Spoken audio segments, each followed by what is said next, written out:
What continuously, madam? You are a reputed journalist. You have to speak with facts. You cannot speak like a DMK spokesperson. You tell me what continuous allegation, what violation. You tell me violation number 1. What is that violation? Where did we violate? What time we violated? Please tell me, madam. When somebody is asking you this, it is your right as journalist. You question back, right? Annamalai cannot have a different justice in Coimbatore. DMK cannot have. Madam Preeta has to ask me, sir, this is allegation number 1 happened on this date. So you cannot say you are saying, oh, continuously Annamalai is violating, so they are acting. That is not a good journalism, and neither my answer is good enough for that. Meeting the people is okay. That doing campaigning of Sir, I'm talking in Tamil and English to you. I hope you understand Tamil and English. Am I talking in French and Latin to you? Am I talking in German to you? I've given you the Election Commission guidelines.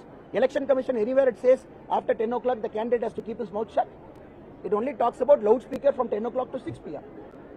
10 a.m. to 6 a.m. is only what it talks. I am telling you in beautiful Tamil and English.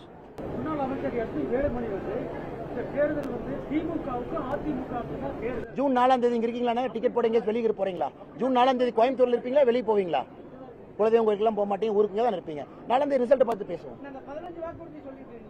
15 வாக்குறுதி சொல்லனே 100 வாக்குறுதி சொல்லியிருக்கோம்.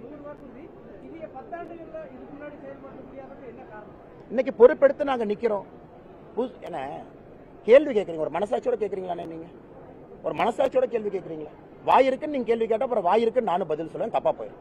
அப்புறம் வேற மாதிரி ஆகி போயிடும், தப்பா போயிடும். வாய் இருக்குன்னு நீங்க இதே கேள்வி எல்லா வேட்பாளர்கிட்டையும் கேட்பீங்களா?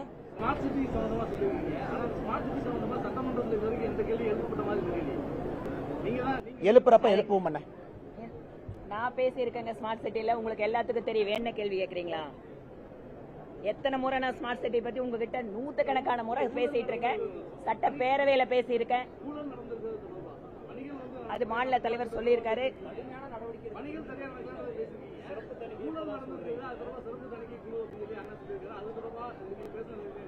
ஆனா இன்னைக்கு எங்களுடைய நிலைப்பாடு தெளிவா இருக்கு. பத்திரிகை நண்பர்கள் நீங்க கேட்கிற கேள்வியில கொஞ்சம் அறம் இருக்கான்னு பாத்துக்கல. அறம் இருக்கான்னு நீங்க கொஞ்சம் நீங்க கேட்கிற கேள்வியில அறம்ங்கிற வார்த்தை இருக்கான்னு பாருங்க. அறம் இருக்கான்னு நீங்க கேட்கிற கேள்வி அறம் இருக்கான்னு பாருங்க. அண்ணாமலைக்கு ஒரு நாயும் திராவிட முன்னேற்ற கழகத்துக்கு ஒரு நாய் இருக்கக்கூடாது. எல்லாத்துக்கும் ஒரே நாய் தான் இருக்கணும். கேள்வி கொஞ்சம் அறத்தோட கேள்வி, அறத்தோட கேள்வி. இல்ல 2 ரூபா குறைக்கலன்னு பெட்ரோல் டீசல் வந்து 10 ரூபா 7 ரூபா தீபாவளி குறைச்ச போன வருஷம். அது நீங்க பாக்கலையா? சரி, நீ தேர்தல் வாக்குறுதியில திராவிட முன்னேற்ற கழகம் 5 ரூபா 4 ரூபா குறைப்புன்னு சொன்னாங்கல்ல, அதை பத்தி நீங்க கேள்வி கேட்டீங்களா இது வரைக்கும்? இல்ல இது வரைக்கும் இல்ல சிலிண்டருக்கு 100 ரூபா குறைக்கிறேன்னு திமுக சொன்னாங்க, கேட்டீங்களா இது வரைக்கும்? நீங்க கேட்ட கேள்வி நான் பார்க்கணும். இல்ல நீங்க கேட்ட கேள்வி நான் பார்க்கணும். இந்த ஜேர்னலிஸ்ட் நேத்துல நம்ம சண்டை போட்டிருக்கோம். நீங்க திராவிட முன்னேற்ற கழகத்தினுடைய வேட்பாளர்கிட்டயோ ஒரு திமுக தலைவர்கிட்ட அண்ணன் நியாயமா இருங்க, சாப்பிட்ற சாப்பாட்டுல உப்பு இருக்கணும் உங்களுக்கு எனக்கு நியாயமா கேளு. திமுக தன்னுடைய தேர்தல் வாக்குறுதி 2021 சொல்லியிருக்காங்க, நாங்க சிலிண்டருக்கு 100 ரூபா குறைப்போம். முதல்வர் ஸ்டாலின் நீங்க கேட்டீங்களா? ஏன்னா வெக்கமா இல்லையா? 100 ரூபா குறைக்காம உங்களுக்கு சொல்ல ஸ்டாலின் சொல்றேன், 100 ரூபா குறைக்காம வந்தீங்கன்னு கேட்கலையா? நீங்க கேட்டீங்களா? கேட்டீங்களா? கேட்டீங்களா? ஒரு நிமிஷம், நீங்க கேட்டீங்களா? கேட்டீங்களா? நீங்க கேட்டீங்களா? சொல்லுங்க, என்ன சொல்லுங்க, கேட்டீங்களா? ஒரு நிமிஷம். நாங்க 2 ரூபா 3 ரூபான்னு சொல்லாதீங்க. பெட்ரோல் டீசல் விலையை 2 வருஷத்துல எவ்வளவு குறைச்சிருக்கோம் நீங்க பாருங்க. 2 வருஷத்துல எவ்வளவு குறைச்சிருக்கோம் நீங்க பாருங்க. 2 வருஷத்துல எவ்வளவு குறைச்சிருக்கேன்னு பாருங்க. அறத்தோட சொல்ல நீங்க தேர்தல் வாக்குறுதி தேர்தல் பண்ணிக்கிறேன். இவங்க கேள்வி எப்படி கேட்கிறாரு? அண்ணா எலெக்ஷன் மாதிரி 2 ரூபா குறைச்சு, எலெக்ஷன் மாதிரி யாருங்க 2 ரூபா குறைச்சா? 2 வருஷத்துல எத்தனை முறை பெட்ரோல் டீசல் குறைச்சிருக்கும்?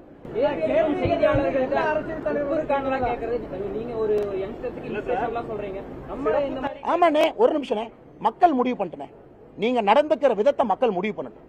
நான் ஆனஸ்டா சொல்றேன், பத்திரிகையாளர்னா 2 கொம்பு கிடையாதுண்ணே. அதே மாதிரி அரசியல்வாதினால் 2 கொம்பு இல்ல.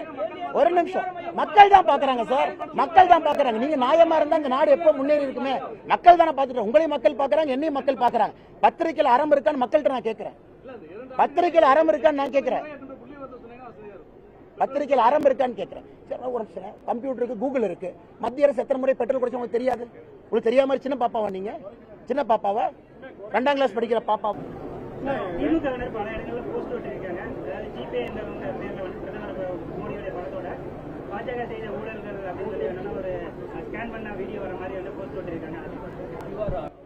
மூளை இல்லாம பாக்குறேன், மூளை வளர்ச்சி குறைந்தவர்களா பாக்குறேன். இன்னும் கொஞ்சம் படிக்கணும்னு பாக்குறேன், எல்கேஜில சேர்த்து ஒண்ணுன்னு பாக்குறேன். இன்னும் கொஞ்சம் அறிவை வளர்க்க வேண்டும் என்று யோசிக்கின்றேன். போஸ்டர் ஓட்டவங்களும் அப்படித்தான் நான் பார்க்குறேன். மக்களுக்கு தெரியும் யார் ஊழல் யார் ஊழல்வாதிகள் மக்களுக்கு தெரியும். அது உங்களுக்கு வெட்டுறேன். நீங்க போய் டெலிகாஸ்ட் பண்ணுங்க, ஸ்ட்ரிங் ஆபரேஷன் பண்ணுங்க, 80 ரூபாய்க்கு டிவி சேனல் நடத்துறீங்க, 2 லட்சம் ரூபாய்க்கு கேமரா வச்சிருக்கீங்க, உங்க வேலையை நீங்க செய்யுங்களேன். நீங்க டிவியில போடுங்க, மக்கள் பார்க்கட்டும். நான் அதுக்கு அண்ணாமலை எல்லாத்துக்கும் ஸ்போக்ஸ் பர்சனா பேசணும். Why it is good only? We are very transparent. What is wrong in it? What is wrong in it? If there is a TV channel which is number 1 TRP, can I go and shoot down that journalist? You are from ANI. Your rival is PTI. There are this many channels. One channel is number 1. Can I go and kill them? Which channel people like, people watch. Which party people like, people donate. So can I go and put the gun to that editor's head and say, you are number 1, I am going to kill you. Please don't run the channel. So your answer is like that logic.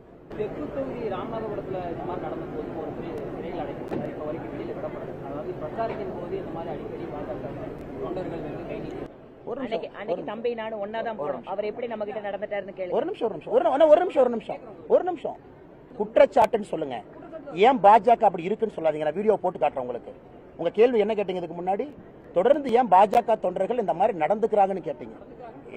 Video போட்டு பாப்பமா. நீங்க கேள்வி கேட்கறதுக்கு முன்னாடியே நீங்க ஒருதலை பட்சமா நீங்க கேள்வி கேட்டா பொறுப்பு நானா? குற்றச்சாட்டு 10,000 பேர் வைப்பாங்கண்ணா. நீங்க போய் இன்வெஸ்டிகேட் பண்ணுங்க. பிரஸுக்கு வேலை தானே. எல்லாம் பிரஸ் மீட்ல அண்ணாமலை சொல்லணுமா? நீங்க கிரவுண்ட்ல போய் கேளுங்க. இப்ப திமுக வேட்பாளர் காலையில் என்ன சொல்லியிருக்காருன்னா, பாஜக தோல்வி பயத்தால வெளிமாநிலங்களிலிருந்து ஆட்கள் இறங்கி கலவரத்துக்கு வெளிமாநில ஆள் யாராச்சும் பாத்தீங்களா? நீங்க பாத்தீங்களா? இல்ல நான் உங்ககிட்ட கேக்குறேன், பாத்தீங்களா? நானும் பார்க்கல. பார்த்துருந்தா தயவு செஞ்சு சொல்லுங்க, நானும் பார்ப்பேன்.